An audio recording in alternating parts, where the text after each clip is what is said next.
Break کے بعد ایک مرتبہ پھر خوش آمدید۔ ہم بات کر رہے تھے کہ اسلام نے مسلمانوں کے جو حقوق دوسرے مسلمانوں پر عائد کیے ہیں ان میں سے پہلا حق ہے کہ اس کے سلام کا جواب دیا جائے۔ تو جب کوئی مسلمان دوسرے مسلمان کو سلام کرتا ہے تو دوسرے مسلمان پر سلام کا جواب دینا واجب ہے۔ اگر کسی نے آپ کو سلام کیا تو آپ پر لازم ہے، واجب ہے شرعاً کہ آپ اس کے سلام کا جواب دیں۔ آپ اس کو کہیں وعلیکم السلام ورحمۃ اللہ وبرکاتہ۔ اگر سلام کا جواب نہیں دیا جاتا تو ایسا شخص جو سلام کا جواب نہیں دیتا وہ گناہگار ہوگا۔ اس لیے ہمیں اس چیز کی اہمیت کا پتہ ہونا چاہیے اور اس کا ہمیں احساس ہونا چاہیے۔ پھر سلام کرتے وقت بھی ہم بہت ساری غلطیاں کر جاتے ہیں۔ بہت سارے لوگ ہیں جو السلام علیکم نہیں کہتے۔ ہر آدمی اپنی زبان میں اپنے لہجے میں بہت سارے الفاظ کہہ رہا ہوتا ہے جس کا مفہوم، جس کا مطلب کہیں سے کہیں پہنچ جاتا ہے۔ اس لیے جس طرح ہم انگلش سیکھتے ہیں، دوسری زبانیں سیکھتے ہیں، اس کی پروناؤنسیشن، اس کا تلفظ سیکھتے ہیں، تو جب ہم مسلمان ہیں، عربی ہماری مذہبی زبان ہے، تو ہمیں اس کے تلفظ کو بھی اچھے طریقے سے سمجھنا چاہیے۔ اور جب ہم سلام کریں تو ہم انہی الفاظ کے ساتھ سلام کریں، السلام علیکم ورحمۃ اللہ وبرکاتہ۔ اپنی طرف سے مختلف لہجے بنا کر مختلف الفاظ ادا کر دینا جس کا مفہوم ہی تبدیل ہو جاتا ہے، یہ ہرگز ٹھیک نہیں ہے، اور نہ ہی اس کے کرنے سے سلام کا وہ ثواب ملتا ہے جو احادیث مبارکہ کے اندر بیان کیا گیا ہے۔ تو سب سے پہلا حق مسلمان کا کہ اس کے سلام کا جواب دیا جائے۔ پھر سلام کا جواب دینے میں اس چیز کو نہیں دیکھا جاتا کہ وہ امیر ہے یا غریب ہے، وہ چھوٹا ہے یا بڑا ہے،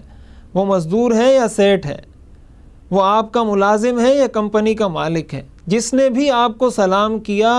اسلام آپ کو حکم دیتا ہے کہ آپ اس کے سلام کا جواب دیں۔ ہمارے ہاں عجیب قسم کا چلن، عجیب قسم کا رواج چل پڑا کہ اگر کوئی بڑے مرتبے والا شخص آیا اس کے تو سلام کا جواب بھی دیں گے، اس سے گلے بھی ملیں گے، اس کی آؤ بھگت بھی کریں گے، اور اگر کسی غریب نے، کسی کم مرتبے کے آدمی نے، کسی ملازم نے اپنے سیٹ کو سلام کیا تو بس سر ہلا کر اسی پر اکتفا کر دیتے ہیں اور سمجھتے ہیں ہم نے ان کے سلام کا جواب دے دیا۔ یاد رکھیے گا،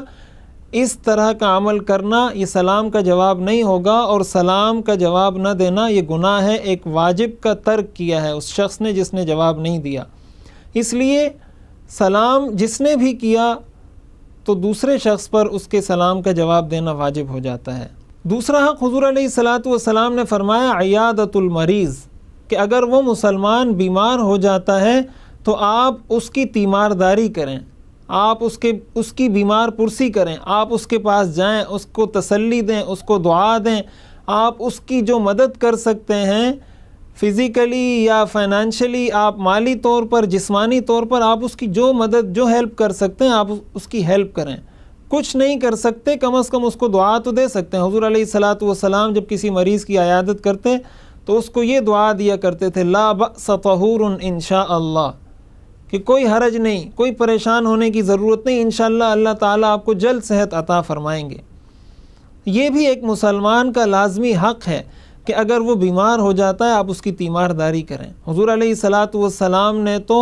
اس بڑھیا کی بھی تیمارداری کی جو آپ کے رستے میں کچرا پھینکا کرتی تھی، جو آپ پر ایمان نہیں لاتی تھی، جو لوگ آپ پر ایمان نہیں لاتے تھے، آپ ان کی بھی عیادت کیا کرتے تھے۔ لیکن ہم ایک مسلمان بھائی کی عیادت بھی نہیں کر سکتے، ہم اس کی کوئی ہیلپ بھی نہیں کر سکتے، ہم اس کی کوئی مدد بھی نہیں کر پاتے، اس لیے کہ ہمیں یہ پتہ ہی نہیں کہ اس کا یہ ہم پر حق ہے۔ اس لیے اگر کوئی بیمار ہو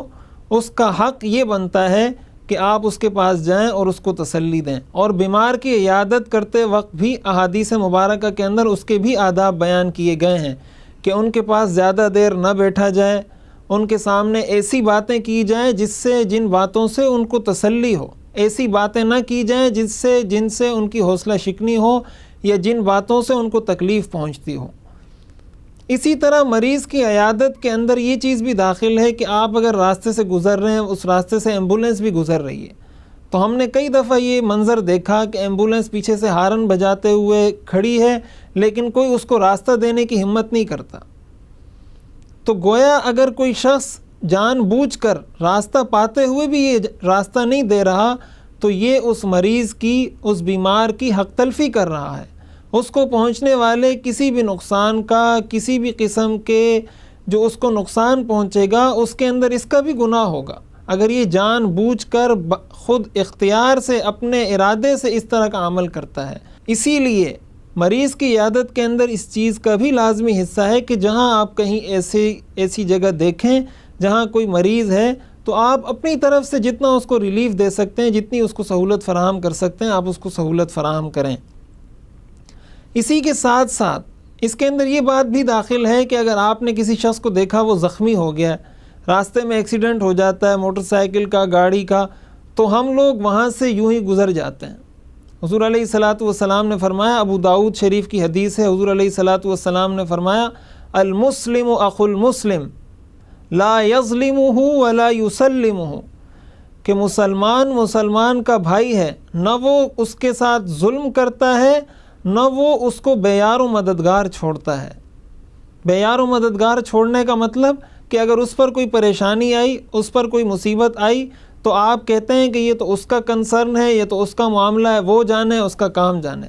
میرے اوپر تو نہ یہ مصیبت آئی ہے نہ یہ میرا معاملہ ہے، وہ اس کو بہتر طریقے سے ڈیل کر سکتا ہے، وہی اس کو ڈیل کرے گا۔ یہ ایک مسلمان کی شان نہیں ہے۔ حضور نے فرمایا ایک مسلمان اپنے مسلمان بھائی کو مصیبت کے حوالے نہیں کرتا۔ اگر آپ دیکھتے ہیں کہ سڑک پر کوئی زخمی پڑا ہے، کسی کا ایکسیڈنٹ ہو گیا ہے، کسی کا کوئی حادثہ ہو گیا ہے، تو آپ اپنی طرف سے جو ہیلپ اس کی کر سکتے ہیں آپ اس کی ہیلپ کریں، آپ ایمبولینس والوں کو فون کر دیں، آپ ان کو اٹھا کر پانی پلا دیں، آپ ان کی کچھ جو آپ کی طرف سے ان کے ساتھ مدد ہو سکتی ہے آپ ان کی مدد کریں۔ اگر یہ مدد ان کی جاتی ہے تو گویا آپ نے اس کی عیادت میں کسی درجے میں